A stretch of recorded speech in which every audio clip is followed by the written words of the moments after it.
Hello and welcome to the Happy Little Futures podcast. As always, let's start with a nice deep breath in and out. Fantastic. So it's been a while since I last recorded a podcast. We've had an intense few months here, but we are out the other side just about. It's always intense, isn't it, when you've got kids? But it's been particularly intense. But we seem to be starting to come out the other side now, which is nice. I've been doing some new courses, I've learnt lots and it's been great fun. But equally, it's taken up a lot of my time on top of a lot of other stuff. Hence why it's been so quiet here. But I am back and I'm hoping that I'll be able to start recording more regularly again, which will be lovely because I've missed speaking to you guys. So I think over the past few months, one thing that has stood out to me quite a lot is, on a personal level, how far I personally have come in managing stress and stuff like that in the past, 10, 15 years. And I think another thing that stood out to me is how that has looked over time and how it's changed over time. So, for example, when I know I've spoken in the past about when I sort of struggled with a lot of anxiety and wasn't particularly well, sort of with fibromyalgia, I think I worked out to be about 14, 15 years ago. Not too sure. At that point, self-care looked like 10 minutes meditation every day in the morning, often in the evening as well. It was sort of eating the things I wanted, watching the things I wanted, maybe having a bath. But time was not really an issue, if that makes sense. Yes, I went to work and I was busy, but I didn't have the constant pull of sort of responsibilities and stuff like that in the same way as since having kids. Over time, it's changed. So how that self-care looks has changed. And I know I've spoken to you guys a lot in the past about self-care and ways that you can sort of look at doing it. And these past sort of few months, I've thought about how hard it would have been if I hadn't have had that previous experience of self-care prior to having the kids. And if I hadn't have had the sort of know-how on how I could adapt it in order to support myself in the everyday ups and downs of life with kids. I think when you have kids running around you all the time, or you're sort of tied to school runs, you're trying to remember what clubs you've got, you have to have a meal at a particular time, there has to be a bedtime routine. When all those things, those different times throughout your day are sort of driving you forwards constantly, it can be so easy to get caught up in the, what's the next thing? I've got to keep going, just keep pushing through. I'll be able to sit down after bedtime. Then you can't sit down after bedtime because a child's awake or they can't settle and you're sort of up and down and this, that and the other. Or you're so wired to constantly be on the lookout for the next thing that you can't relax properly. And I think in those moments, if I hadn't have adapted my forms of self-care, if I hadn't have adapted the way in which I look after myself, it would have been extremely hard to manage the past few months in the way that I have done. And I think there's definitely been moments throughout parenting where sort of my mental health hasn't been particularly good. So I know after my third, again, I've said in the past, sort of I had postnatal anxiety, postnatal depression. And at that point, trying to navigate a lot of different things. We were buying a house as well. It was all very intense. My husband was away. At that point, trying to navigate having another child that needed me on top of everything else, with all the sort of mental health problems and stuff, that made it extremely hard for me to find that self-care. And it was only once the house was bought and we settled that actually things sort of started to slot into place a bit better. So There is one phrase that I have heard many times, many times over the past, since having kids in particular, and I am pretty sure that every single one of you listening has probably heard it yourselves. I am pretty sure that I have said it in the past, and like on this podcast, and whether I've said that I'm not a particular fan of the phrase or not, I'm not too sure, but I can tell you now for sure, I am not a fan of this phrase. And that phrase is, you've got to put your oxygen mask on first. And every time anyone has said that to me, whether friend, whether professional, whether family, whether it's something even that I'm reading, it's like a kick in the teeth. And I don't mean that in the, I don't mean that in the they've been patronising way. I mean that in the, I can completely empathise and understand that their concern is me in that moment. Their concern is, I'm worried about you. I want you to look after yourself, because you're not going to be able to support your kids in the way they need you if you are not supporting yourself.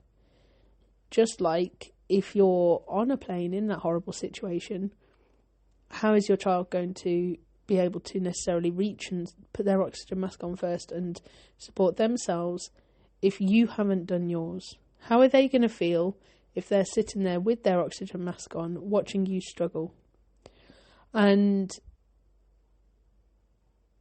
that's how it's meant, isn't it? It's meant to be, you can't support them in the way they need if you're not taking care of yourself. However, that phrase for me has often been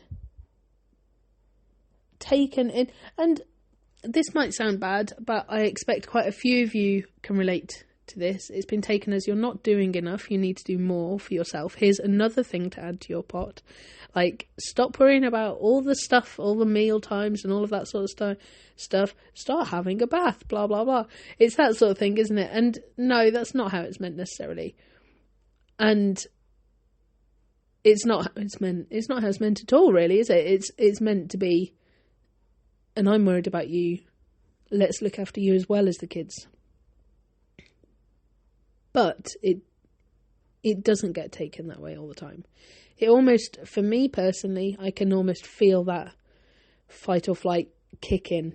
I can feel that fire come up and go, well, what about the kids? What about the dinner times? How am I going to get them to school if I'm looking after myself instead of them? They're not going to have clean clothes, blah, blah, blah, blah. That's what happens with me, is it's the whatabouts. They all kick in.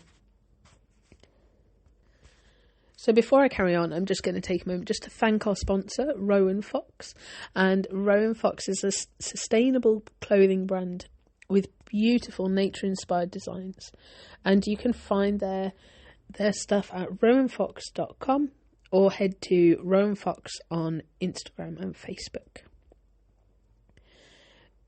So when I get that nice fire of what about this, that and the other, or I'm doing as much as I can. Like, the alternative to the fire going off is, you don't see the way that I'm trying to take care of myself. You can't comment. Do you know what I mean? And again, like I said, it comes from the best intention place. I know it does. And I have said it to friends in the past myself. However, it can kick up a storm. It can cause that fire to ignite. It can make us feel really quite naff about ourselves sometimes. And so maybe thinking about reframing it is a good way to start with moving forwards through that fire and reframing it to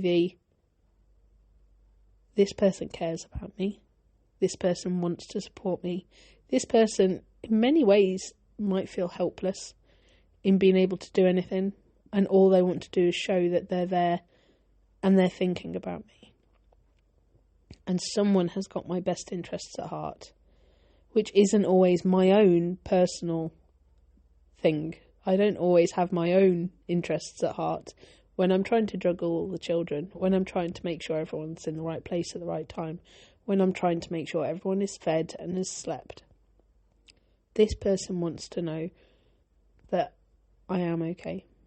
This person wants me to be okay and wants me to be supportive. So maybe starting to reframe that fire starting phrase of you have to put your oxygen mask on first is a great way to start making peace with actually what's meant from it. Actually why someone might say it. And once you've done that, I want you to then have a look. And I want you to notice how you're feeling in your body. Notice any tension. Notice any thoughts going through your head. Really just take even 5 seconds just to sort of connect with you in that moment. Notice where you're at. Because if you can do that, then you can start to put your oxygen mask on first. So not only are you reframing to make it so that actually you understand that person cares for you, but you're immediately making it so that you are putting your oxygen mask on. It's just that one moment, just that brief check-in to see where you're at. Lower your shoulders, unclench your jaw. Do those little things. And then I want you to have a think about the things that you like doing, the things that you love doing. And we're not looking for balance in our lives. It's not necessarily like getting the right work-life balance, because life is looking after your family. It is being there for the kids. It is doing all those lovely things. But it's about just, my point being there, you can't just write off family life in order to take 3 hours out to go on a retreat or something, unless you're lucky enough that you are able to put that support in place first. But in order to do that, you've got to be able to put the support in place to look after the kids. So I want you to check in and just see how in the everyday, how that balance is looking for you. Are you doing things you enjoy or things you love every day? And the answer might be no, and that's okay. But are you doing them regularly? Are you thinking about how much you love to sit down with the kids and listen to them read? Or are you thinking about ticking that box of reading with the kids because that's what school wants you to do? Are you taking the time to slow down and watch that cartoon for 5 minutes and have a cuddle? Or are you thinking about the fact that actually you were meant to switch screens off 5 minutes ago so that then they've got a bit of time to unwind before bed? Or that someone's going to judge you because the TV's on again, and what about the screen time and all of that sort of stuff? How is that balance mentally playing out for you? And maybe even just something as simple as when you are sitting down watching that TV or reading that book, do you keep picking your phone up? Do you find that you'll have that TV program on that you'll be looking forward to watching all day, and yet you're doom scrolling the whole way through? How does that time look? That time where maybe you do have a little bit of a moment for yourself. That time when often, especially for me personally, when my husband's away, I'll be there up until a lot later than I should be, just taking a moment of quiet. How does that look for you? Just really sort of look at that balance. And now in this moment right now, I want you to have a think about 3 things that you love doing.